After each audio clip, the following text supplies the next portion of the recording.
আসসালামু আলাইকুম। আমরা সব সময় কারণে অকারণে প্রচুর কথা বলে থাকি।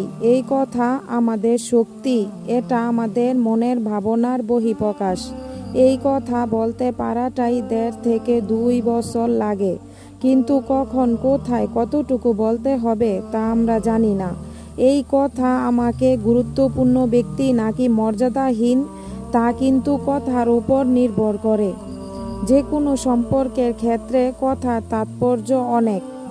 কোন পরিবেশে কি বলবেন, কোন জায়গায় কি বলবেন জানেন না, তাহলে চুপ থাকুন, বেশি কিছু না বলুন, হ্যাঁ বা না উত্তরে কথা সমাপ্ত করুন। রাসূল সাল্লাল্লাহু আলাইহি সাল্লাম বলেছেন, চুপ থাকা একটি ইবাদত এবং নিরাপদে থাকতে চাইলে চুপ থাকুন। আর জিহ্বা দ্বারাই বেশি পাপ হয়ে থাকে। কেউ কষ্ট দিলে, অপমান করলে চুপ হয়ে যান। আপনি তর্ক করে কথার শক্তি দিয়ে যা বুঝাতে পারবেন না, তা চুপ থেকে কথা বলার চেয়েও অনেক বেশি পারবেন। আল্লাহর জন্য হেরে যান, চুপ হয়ে যান।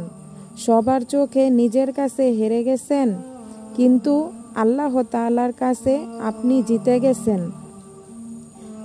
চুপ থাকা প্রতিশোধের চেয়েও ধারালো হয়।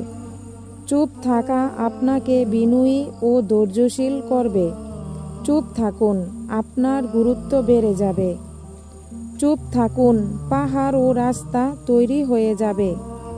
আপনার গুনাহ কমে যাবে। আপনারও সম্মান আছে, গুরুত্ব আছে। হ্যাংলার মতো গুরুত্ব জোর করে বুঝাতে যাবেন না। কথায় কাজ হয়নি তো চুপ থাকুন। আপনার কষ্ট, যন্ত্রণা, অপমান আপনাকে ধোঁকা দিয়েছে, প্রতারণা করেছে, মিথ্যা বলেছে, আল্লাহ সব দেখেছে, শুনেছে, বুঝে এই যন্ত্রণা।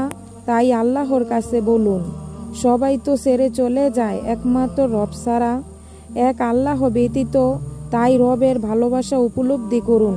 জীবনের সব কথা দিয়ে জয় হয় না। আল্লাহ আর রাসূল চুপ থাকা পছন্দ করেন।